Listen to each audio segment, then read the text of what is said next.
প্রিয় নবম শ্রেণী এবং দশম শ্রেণীর শিক্ষার্থীরা, আজকে তোমাদের ঘনত্ব এটা নিয়ে আলোচনা করব। আমাদের এখানে দুইটা বিকারে দুই ধরনের দ্রবণ আছে। একটা হলো বিশুদ্ধ পানি,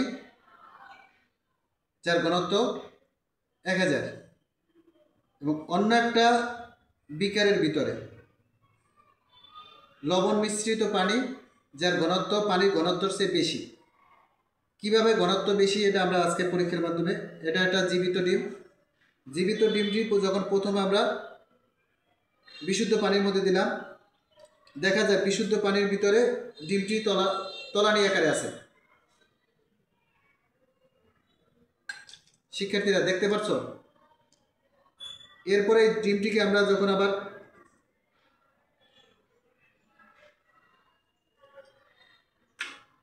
যখন লবণের দ্রবণের ভিতরে আমরা দেব,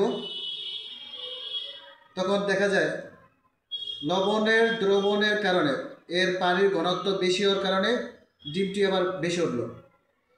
এ থেকে আমরা প্রমাণিত হলাম যে বেশি ঘনত্বের দ্রবণের কম দ্রবণের চেয়ে বেশি ঘনত্বের দ্রবণ কারণে বস্তু ভাসবে না ডুববে, এটা অনেকটা নির্ভর করবে তার ঘনত্বের উপরে।